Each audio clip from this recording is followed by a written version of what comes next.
कहानी की शुरुआत में एलेक और जूबी मॉरिसन नाम के एक कपल को दिखाया जाता है जो एक हॉस्पिटल में बहुत उदास बैठे होते हैं।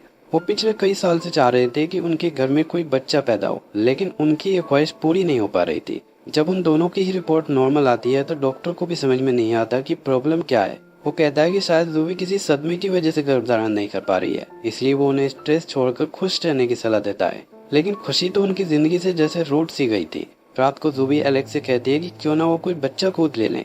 वो उसे एक अनाथ आश्रम का कार्ड भी दिखाती है जिसे हॉस्पिटल में कोई उसके पास रखकर चला गया था। एलेक इसके लिए तैयार नहीं था क्योंकि उसे लगता था कि किसी दूसरे के बच्चे को शायद वो उतना प्यार न दे पाए। लेकिन जूबी की खुशी के लिए वो अगले दिन उसे लेकर उस अनाथ आश्रम में पहुंच जाता है। एप्लीकेशन फॉर्म भरने के बाद वो आश्रम की इंचार्ज मिसेस लैंग से मिलते हैं, जो उनसे पूछती है कि क्या उनका कोई और भी बच्चा है। ये सवाल सुनकर वो दोनों इमोशनल हो जाते हैं। फिर जूबी बताती है कि एक एक्सीडेंट की बात से वो गर्भधारण नहीं कर पा रही है। ये कहते हुए वो रोने लगती है, इसलिए मिसेस लैंग उससे ज्यादा नहीं पूछती कि वो किस एक्सीडेंट के बारे में बात कर रही थी। अब वो उन्हें अपने आश्रम घुमाने लगती है तो जूबी की नजर एक छोटे लड़के पर पड़ती है जो बाकी सारे बच्चों से बिल्कुल अलग दिख रहा था। उसने किसी सेल्समैन के जैसा सूट पहन रखा था और सर पर एक गोल हैट लगा रखा था। जूबी को देखकर वो उसकी ओर मुस्कुराने लगता है। मिसेस लैंग अब उनसे कहती है कि उनके सारे बच्चे बहुत स्पेशल हैं और वो उन्हें स्पेशल घरों में ही भेजते हैं, इसलिए वो कहती है कि गोद लेने की प्रोसेस में थोड़ा ज्यादा वक्त लग सकता है। इसके बाद वो वापस जाने लगते हैं तो वही बच्चा खिड़की में से जूबी को देखकर फिर से मुस्कुराता है और उसकी ओर अपना हाथ हिलाता है। जूबी भी मुस्कुराकर उसकी ओर हाथ हिलाती है और फिर वो दोनों अपने अपने काम पर चले जाते हैं। एलेक खिलौने बनाने वाली एक फैक्ट्री का मालिक था, लेकिन पिछले कुछ सालों में उसके खिलौनों की डिमांड मार्केट में बहुत कम हो गई थी, जिसकी वजह से वो जैसे तैसे बैंक से लोन लेकर फैक्ट्री को चला रहा था और बड़ी मुश्किल से अपने वर्करों को उनकी सैलरी दे पा रहा था। जूबी भी अब में एक बुक स्टोर चलाती है और उसने खुद भी बच्चों के लिए कई किताबें लिखी होती हैं, लेकिन पिछले कई साल से उसने भी लिखना छोड़ रखा था। आज वो जल्दी ही स्टोर बंद करके घर आ जाती है। थोड़ी देर में उसके दरवाजे पर नॉक होती है। वो दरवाजा खोलती है तो हैरान रह जाती है क्योंकि ये वही लड़का होता है जो अनाथ आश्रम में उसे देखकर मुस्कुरा रहा था। वो अपना नाम इलाई बताता है और जूबी के हाथ में फॉर्म पकड़ाकर कहता है कि आश्रम वालों ने उनकी एप्लीकेशन मंजूर कर लिया है और मिसेस लैंग ने उसे उनका बेटा बनकर यहाँ रहने के लिए भेजा है। अब घर के अंदर आकर वो उससे चाय मांगता है, लेकिन जूबी उसकी उम्र के हिसाब से उसे गर्म दूध ला कर देती है। इसके बाद जब वो टीवी पर उसके लिए कार्टून चैनल लगाती है तो वो इसकी जगह उससे न्यूज चैनल चलवाता है। जूबी को वो लड़का बहुत अजीब लगता है और जब उसकी समझ में कुछ नहीं आता तो वो एलेक को फोन करके घर पे बुला लेती है। वो उसे बताती है कि उसने अनाथ आश्रम फोन किया था, लेकिन किसी ने भी उसका फोन नहीं उठाया। इसलिए अब वो सच्चाई जानने के लिए उसे साथ लेकर अनाथ आश्रम की ओर चल देते हैं। रास्ते में इलाई एलेक्स से उसकी बिजनेस और देश में चल रही आर्थिक मंदी के बारे में बात करने लगता है तो वो भी हैरान रह जाता है, लेकिन एक 7 साल के बच्चे के मुंह से इतनी बड़ी बड़ी बातें उन दोनों को ही बहुत प्यारी लगती हैं और बड़ी मुश्किल से वो अपनी हंसी रोक पाते हैं। अब वो अनाथ आश्रम पहुंचते हैं तो एक इमरजेंसी मेडिकल वैन में किसी को ले जाया जा रहा होता है और उन्हें पता चलता है कि मिसेस लैंग अचानक बीमार पड़ गई हैं। अब अनाथ आश्रम की अकाउंटेंट जेन वो फॉर्म देखती है तो उसे ये कंप्लीट लगता है। वो उनसे इसे लेकर रख लेती है और कहती है कि मिसेस लैंग की ठीक होते ही वो उनसे कांटेक्ट करेगी, तब तक वो चाहें तो इलाई को अपने साथ रख सकते हैं। जूबी ये सुनकर खुश हो जाती है और एलेक भी उसकी बात मानकर इलाई को अपने साथ घर ले जाने लगता है, लेकिन जूबी के इस फैसले से वो ज्यादा खुश नहीं था। रास्ते में जब वो दोनों कोई बात नहीं करते तो इलाई उनकी इस खामोशी को तोड़ने के लिए कार में बज रहे गाने के साथ साथ खुद भी गाना गाने लगता है और उन दोनों से भी अपने साथ गाने के लिए कहता है। ये देखकर जूबी अपने आप को गाने से रोक नहीं पाती और उसकी खुशी के लिए एलेक को भी गाना गाना ही पड़ता है, क्योंकि आज कई साल बाद वो इतनी खुश दिख रही थी। रात को जूबी इलाई का सूटकेस खोलकर देखती है तो इसमें उसका सूट और टाई बहुत ही तरीके से रखे हुए होते हैं। तभी वो बाथरूम से बाहर आकर उसे समझाने लगता है कि कौन सा टूथपेस्ट ज्यादा अच्छा रहता है। जूबी को उसके मुंह से इतनी समझदारी भरी बातें सुनकर बहुत हंसी आती है और वो हंसते हुए एलेक को ये बताने लगती है, लेकिन जब वो सोने का बहाना बनाता है तो वो समझ जाती है कि एलेक इलाई को अपने बेटे के रूप में एक्सेप्ट नहीं कर पा रहा है और फिर वो भी उदास होकर बाहर बैठ जाती है। जब इलाई उसे इतनी गहरी उदासी में देखता है तो वो किताबों की अलमारी में से एक मोटी सी किताब निकाल कर लाता है और उससे इसे पढ़कर सुनाने के लिए कहता है। जूबी इस किताब को तो नहीं, लेकिन उसे बच्चों की कहानियों वाली एक किताब पढ़कर सुनाने लगती है। किताब सुनते हुए वो उससे आज रात अपने पास सोने के लिए कहता है तो वो फर्श पर उसके साथ ही सो जाती है। सुबह वो जब वो उठती है तो इलाई तकतकी लगाकर उसे ही देख रहा होता है। वो उसे बताता है कि एलेक आज बहुत जल्दी काम पर चला गया है, लेकिन असल में वो कुछ लोन लेने के लिए बैंक गया होता है क्योंकि उसने पिछले 2 महीने से अपने वर्करों को उनकी सैलरी नहीं दी थी। लेकिन एलेक ने पहले ही काफी लोन ले रखा था, इसलिए बैंक उसे लोन देने से मना कर देती है। अब फैक्ट्री पहुंचकर जैसे तैसे वो अपने वर्करों को समझाता देता है, लेकिन शर्मिंदगी और घबराहट उसके चेहरे पर साफ झलक रही थी। घर पर इलाई जूबी से एक दरवाजे के बारे में पूछता है जो हमेशा बंद रहता था। वो उसे बताती है कि एक बेडरूम है, लेकिन इसके अंदर किसी को जाने की इजाजत नहीं है। अब वो दोनों पास के एक गार्डन में घूमने जाते हैं तो वहाँ भिखारी जैसा दिखने वाला एक आदमी उनसे बात करने लगता है और अपना नाम पोर्ट्स बताता है। जूबी इलाई के साथ उसकी अजीब बातें सुनकर हंसने लगती है तो वो उससे कुछ छुट्टी पैसे मांग लेता है और उसकी ओर देखते हुए एक तारीख बताता है जो होती है 15 मई 2007। ये सुनकर वो कहती है कि उसे ये सब कैसे पता है। पोर्ट्स कहता है कि उसे सब पता है क्योंकि वो यहीं आसपास घूमता रहता है। ये कहकर वो चला जाता है और जूबी हैरान सी उसे देखती रह जाती है। लेकिन 15 मई 2007 को क्या हुआ था ये राज अभी राज ही रहता है। अगले दिन फैक्ट्री में सैलरी न मिलने पर एलेक के वर्कर नौकरी छोड़कर जाने लगते हैं और सिर्फ टॉम नाम का एक पुराना वर्कर ही इसके कहने पर रुकता है। इस परेशानी में एलेक ने जूबी को भी फोन करके बुला लिया था और वो इलाई को साथ लेकर यहाँ आ जाती है। लेकिन यहाँ आकर जब उसे पता लगता है कि एलेक ने उसे बिना बताए अपना मकान भी गिरवी रख दिया था तो फिर वो उसकी कोई बात नहीं सुनती और गुस्से में घर चली जाती है। घर पर वो इलाई से स्कूल जाने के बारे में बात करती है लेकिन वो उससे एलेक के साथ उसकी शादीशुदा जिंदगी के बारे में बात करना चाहता है जो कुछ ठीक नहीं चल रही थी। जूबी उसके किसी मनोवैज्ञानिक डॉक्टर जैसे सवालों को सुनकर पहले तो हंसती है लेकिन फिर वो उससे बताने लगती है कि वो दोनों हाई स्कूल से एक दूसरे को पसंद करते हैं और पहले वो बहुत मस्ती किया करते थे लेकिन पिछले कुछ सालों में उसे याद नहीं कि उन्होंने साथ में अच्छा वक्त कब बिताया था। अगले दिन वो इलाई को स्कूल छोड़ आती है लेकिन वो लंच टाइम में ही एक टैक्सी बुक करके एलेक की फैक्ट्री पहुंच जाता है जहां उसके अलावा और कोई भी नहीं होता। एलेक उसे देखकर गुस्सा हो जाता है और उसे वापस स्कूल छोड़ने के लिए जाने लगता है। जब इलाई उसे डैड कहकर बुलाता है तो वो उसे सख्ती के साथ डैड की जगह सिर्फ एलेक कहकर बुलाने के लिए कहता है। लेकिन जाते हुए जब इलाई उसके खिलौनों की तारीफ करता है तो फिर उसका लहजा नरम पड़ जाता है क्योंकि मार्केट में तो उसके खिलौनों की कोई कदर ही नहीं थी। इसके बाद वो घर पहुंचते हैं तो उन दोनों को ही जूबी के गुस्से का सामना करना पड़ता है। लेकिन तभी एक डिलीवरी बॉय कुछ चाइनीज खाना लेकर आ जाता है। जब उन्हें पता चलता है कि ये खाना इलाई ने ऑर्डर किया था तो फिर वो दोनों ही मुस्कुराने लगते हैं और इस तरह एलेक भी अब उसे पसंद करने लगता है। रात को सोने से पहले जूबी जब देखती है कि इलाई ने उस बंद पड़े बेडरूम से एक टेडी बियर निकाल लिया है तो वो इसे तुरंत उससे छीन लेती है और डांटते हुए फिर कभी भी उस रूम में न जाने की सख्त हिदायत देती है। अब आधी रात को इलाई चुपके से घर से निकलकर पास के उसी गार्डन में पहुंच जाता है और बेंच पर सोए हुए मिस्टर पोर्ट्स को उठाकर उनसे बातें करने लगता है। पोर्ट्स उससे उसकी नई फैमिली के बारे में पूछता है तो वह कहता है कि वो दोनों ही उसका बहुत ख्याल रखते हैं लेकिन उसे रोज रोज स्कूल जाना पसंद नहीं है। पोर्ट्स उससे कहता है कि उसे थोड़ा सब्र रखना पड़ेगा क्योंकि हर काम में थोड़ा वक्त तो लगता ही है। उन दोनों की इन अजीब बातों के बाद अगले दिन दिखाया जाता है कि फैक्ट्री में एलेक्स से मिलने जॉन बर्न्स नाम का एक बिजनेसमैन आता है जो उसकी फैक्ट्री का माल खरीदता था। लेकिन यहाँ वो ये कहने आया था कि अब वो उसका माल नहीं खरीद सकता क्योंकि इस मंदी के दौर में उसके पुराने मॉडल वाले खिलौने बिक नहीं पा रहे हैं। वो उसे दो ऑफर देता है कि या तो वो अपनी फैक्ट्री को उसे बेच दे या फिर कोई नया आइडिया लेकर उसके पास आए। इस बात से एलेक बहुत परेशान हो जाता है क्योंकि उसने काफी पैसा लगाकर फैक्ट्री में खिलौनों का एक बड़ा स्टॉक जमा कर रखा था लेकिन अगर इन खिलौनों को कोई खरीदेगा ही नहीं तो फिर वो पूरी तरह बर्बाद हो जाएगा। आज वो अपने फादर की कब्र पर जाकर उनसे माफी मांगता है क्योंकि जिस फैक्ट्री को 50 साल पहले उन्होंने अपने दम पर खड़ा किया था उसने पिछले कुछ सालों में ही उसे बर्बाद कर दिया था।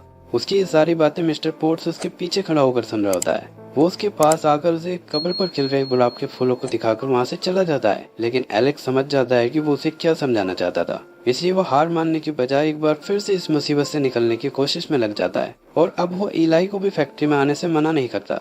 एक दिन वो उससे उसके ऑफिस में लगे एक पोस्टर के बारे में पूछने लगता है। एलेक उसे बताता है कि ये लेगोलैंड नाम की एक जगह है जहाँ वो कुछ साल पहले जाना चाहता था लेकिन अभी तक उसे वहाँ जाने का टाइम ही नहीं मिल पाया। अब वो उसे अपनी फैक्ट्री में बने खिलौने दिखाने लगता है और कहता है कि किसी जमाने में ये सारे खिलौने बहुत फेमस थे लेकिन आजकल मार्केट में इलेक्ट्रॉनिक खिलौने आने से उनकी खिलौनों की डिमांड कम हो गई है। इलाई कहता है कि इलेक्ट्रॉनिक खिलौने बच्चों के लिए अच्छे नहीं होते और उनका क्रेज ज्यादा दिन नहीं चलने वाला। एलेक इस बात से खुश होकर उसे उसकी पसंद की एक रशियन डॉल दे देता है जिसके अंदर 5 और डॉल होती हैं। अगले दिन इलाई जूबी से झूठ बोलता है कि एलेक आज उन्हें कहीं घुमाने ले जाने वाला है और वो उसे साथ लेकर फैक्ट्री पहुंच जाता है। फैक्ट्री में एलेक उन्हें ऑफिस की डेस्क पर सोता हुआ मिलता है इसलिए आज वो काम का बहाना भी नहीं बना पाता और उसे उनके साथ जाना ही पड़ता है। लेकिन इलाई अभी तक उन्हें ये नहीं बताता कि वो जा कहाँ रहे हैं। वो ऑनलाइन मैप से देखकर रास्ता बताता रहता है लेकिन एक जगह पहुंचकर उन्हें एहसास हो जाता है कि वो उन्हें कहीं और नहीं बल्कि लेगोलैंड लेकर आया है जिसके बारे में कल एलेक ने उसे बताया था। अंदर पहुंचकर सबसे पहले इलाई छोटी ट्रेन की सवारी करता है और जोर देकर उन दोनों को भी अपने साथ बिठा लेता है। पहले तो एलेक ऐसे दिखाता है जैसे यहाँ आकर उसे बिल्कुल भी अच्छा नहीं लग रहा हो लेकिन वो कब तक अपने आप को रोक कर रखता। पॉल के साथ स्कूटर की रेस लगाते हुए जोर से चिल्लाता है और रेस के बाद जब इलाई को उसका मिनी ड्राइविंग लाइसेंस मिलता है तो फिर वो भी बच्चों की तरह अपना और जूबी का ड्राइविंग लाइसेंस मांगने लगता है। अब इलाई के साथ काफी मस्ती करने के बाद वो आइसक्रीम खाते हुए जूबी के साथ भी मस्ती करता है आखिर में वो सब रोलर स्केटिंग करते हैं, जो एलेक और जूबी ने शादी से पहले अपनी पहली मुलाकात पर की थी। इसके बाद वो घर आ जाते हैं तो इलाई आज एलेक से उसे कहानी सुनाने के लिए कहता है। आज एलेक भी एक अच्छे फादर की तरह उसे बहुत ही दिलचस्पी के साथ कहानी सुनाता है और इसके बाद वो जूबी के पास चला जाता है। इलाई आज उन दोनों को एक दूसरे के इतने करीब देखकर बहुत खुश होता है। अगले दिन सुबह को वो जल्दी उठकर पियानो पर एक धुन बजाने लगता है जो वहीं एक पेपर पर लिखी हुई थी। इस धुन को सुनकर एलेक और जूबी जल्दी से नीचे आते हैं, जैसे उन्हें किसी और के वहाँ होने की उम्मीद हो। इलाई के पूछने पर जूबी कहती है कि ये धुन एलेक उनके बेटे को सिखाया करता था। उनका बेटा? इलाई हैरान होकर उनकी ओर देखने लगता है और आज वो उसे सब कुछ बताने का फैसला कर लेते हैं। जूबी अब एक फोटो एल्बम खोलकर उसे अपने बेटे सैमुअल के बारे में बताने लगती है और कहती है कि आज वो उसके जितना ही बड़ा होता। अपने आंसुओं को रोकने की कोशिश करते हुए वो उसे सैमुअल के पहले फुटबॉल मैच और उसकी फेवरेट आइसक्रीम के बारे में बताती है। वो कहती है कि वो उसका एंजल था, उसकी पूरी दुनिया बसती थी उसमें। बोलते हुए उसकी आवाज भारी होने लगती है। इसके बाद वो उसे उस रूम में ले जाती है जिसे वो हमेशा बंद रखती थी। इस सैमुअल का बेडरूम था जो आज भी उन्होंने वैसे का वैसा ही रखा था। इलाई उससे पूछता है कि हुआ क्या था। जूबी खिड़की से नीचे देखते हुए बताने लगती है कि 2 साल पहले जब वो अपना फुटबॉल मैच खेलकर उसके साथ घर वापस आ रहा था तो एक कार से उसका एक्सीडेंट हो गया था, जिसके बाद उन दोनों की जिंदगी बिल्कुल भी पहले जैसी नहीं रही। अब वो उसे अपने साथ सैमुअल की कब्र पर ले जाते हैं। एलेक के हाथ में वही टेडी बियर होता है जिसकी वजह से जूबी ने एक दिन इलाई को डांटा था। वो कहता है कि सैमुअल रोज रात को इसे अपने साथ लेकर सोता था और उसे आज भी रोज सुबह उठकर ऐसा लगता है जैसे वो उसी कमरे में हो। ये बताते हुए एलेक टूट जाता है और रोते हुए कहता है कि उसे ऐसा महसूस होता है जैसे उसके दिल में एक बड़ा सा छेद बन गया हो जो कभी नहीं भर सकेगा। इस तरह एलेक और जूबी पिछले 2 साल से जो दर्द अपने दिल में दबाकर जी रहे थे वो आंसुओं के साथ आज बाहर आ जाता है और दोनों एक दूसरे के गले लगकर काफी देर तक रोते रहते हैं। उनसे थोड़ी ही दूरी पर मिस्टर पोर्ट्स भी खड़ा होकर ये सब देख रहा होता है। अब घर पर जूबी एलेक से कहती है कि उन्हें अब इस कमरे की सफाई कर देनी चाहिए। एलेक भी एक गहरी सांस लेकर इसके लिए हामी भर देता है। रात को वो गार्डन में जाता है और जुगनुओं को देखता हुआ मिस्टर पोर्ट्स के पास पहुंच जाता है। एलेक उसे पहचान लेता है और आज वो उससे अच्छी तरह मिलकर बातें करने लगता है। मिस्टर पोर्ट्स आज उससे पूछता है कि क्या वो ईश्वर में विश्वास करता है। एलेक कहता है कि वो उसमें कैसे विश्वास रख सकता है जो जिंदगियों को बर्बाद करता है। पोर्ट्स कहता है कि शायद ये कोई इम्तिहान हो। फिर वो कुछ सोचकर कहता है कि इंसानों की सबसे बड़ी प्रॉब्लम यही है कि वो हमेशा अतीत में जीते हैं और भविष्य की चिंता करते रहते हैं। वो कहता है कि यादों की भी जिंदगी में अपनी जगह होनी चाहिए, लेकिन खुश रहने के लिए अपने वर्तमान से जुड़कर उसी में जिंदगी जीना बहुत जरूरी है। मिस्टर पोर्ट्स की इन बातों का एलेक के ऊपर गहरा असर होता है और अगले दिन नाश्ते की टेबल पर भी वो उसका ही जिक्र करने लगता है। इलाई अपनी रशियन डोल को खोलते और बंद करते हुए कहता है कि मिस्टर पोर्ट्स एक मिस्ट्री बॉक्स की तरह है जिसके अंदर क्या है किसी को कुछ नहीं पता। अचानक उसकी ये बात सुनकर एलेक की आंखें चमक जाती हैं और वो कहता है कि उसके दिमाग में एक नया आइडिया है। अब वो तुरंत इलाई के साथ फैक्ट्री पहुंचकर एक नया डिजाइन तैयार करने में लग जाता है। डिजाइन बनाकर हर बार वो इलाई को दिखाता है, लेकिन वो उसकी कई डिजाइन फेल कर देता है। फिर भी एलेक लगातार कोशिश करता रहता है और आखिर में एक डिजाइन इलाई को पसंद आ जाता है। इसके बाद एलेक उस डिजाइन से एक लकड़ी का बॉक्स तैयार करता है और वो इसमें अपनी फैक्ट्री के 5 अलग अलग तरह के खिलौने पैक कर देता है। अब एलेक जॉन बर्न समेत खिलौना इंडस्ट्री के कुछ बिजनेसमैन लोगों को फोन करके कहता है कि वो उन्हें अपना एक नया प्रोडक्ट दिखाना चाहता है। अब वक्त आता है प्रेजेंटेशन का, जिसमें उसका सबसे पुराना वर्कर टॉम भी उसका साथ देने के लिए आ जाता है। लेकिन एलेक अपनी जगह इलाई को प्रेजेंटेशन के लिए अंदर भेजता है और खुद बाहर खड़ा होकर ये सब देखने लगता है। अब एक 7 साल के बच्चे को देखकर सारे बिजनेसमैन हंसने लगते हैं और उन्हें ये कोई मजाक लगता है। लेकिन इलाई पूरे कॉन्फिडेंस के साथ उन्हें बताता है कि वो एलेक के रिप्रेजेंटेटिव के तौर पर यहाँ प्रेजेंटेशन देने आया है। ये कहकर वो उस बॉक्स के ऊपर से पर्दा हटा देता है जिसके ऊपर एक क्वेश्चन मार्क के निशान के साथ मिस्ट्री बॉक्स लिखा होता है। उनमें से सबसे पहले जॉन बर्न उससे पूछता है कि इसके अंदर कौन से खिलौने हैं। इलाई कहता है कि अगर उसने ये बता दिया तो फिर इसे मिस्ट्री बॉक्स कौन कहेगा। जॉन को कुछ समझ में नहीं आता, लेकिन एक दूसरा बिजनेसमैन इलाई का पॉइंट समझ जाता है और कहता है कि लोग इसके अंदर के खिलौनों को जाने बिना इसे खरीदेंगे, जो कि मिस्ट्री सबको पसंद है। वो कहता है कि आधे से ज्यादा एक्साइटमेंट और खुशी तो उन्हें इसे खरीदने और खोलने में ही मिल जाएगी। उसकी ये बात सुनकर एक जापानी बिजनेसमैन वहीं पर 20,000 बॉक्स का ऑर्डर दे देता है और फिर एक एक कर सभी अपना अपना ऑर्डर देने लगते हैं। तभी एलेक भी अंदर आ जाता है, जिसे देखकर सभी उसके इस अनोखे काम के लिए उसकी तारीफ करते हैं। एलेक आज बहुत खुश होता है और इस खुशी के मौके को वो अपनी फैमिली के साथ खूब एंजॉय करता है।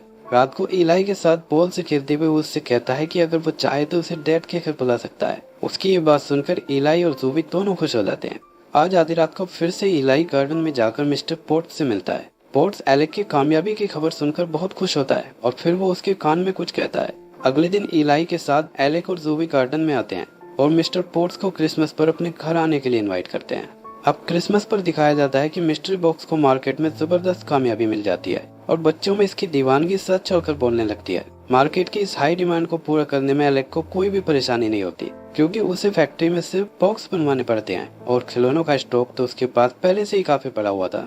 रात को मिस्टर पोर्ट्स उनके घर आता है और एलेक के कहने पर आज वो क्लीन शेव करके नहाकर बाथरूम से बाहर निकलता है। अब वो सब साथ में डिनर करते हैं और एक गेम खेलकर काफी मस्ती करते हैं। मिस्टर पोर्ट्स उन्हें इस तरह हंसता खेलता देखकर बहुत खुश होता है। जब वो जाने लगता है तो ज़ोबी उसके हाथ में कुछ पैसे थमा देती है। पोर्ट्स पैसे लेने से मना करता है, लेकिन वो कहती है कि सड़कों पर जिंदगी गुजारने से पहले वो भी तो किसी का प्यारा बेटा रहा होगा और उसकी जगह उसका अपना बेटा भी तो हो सकता था।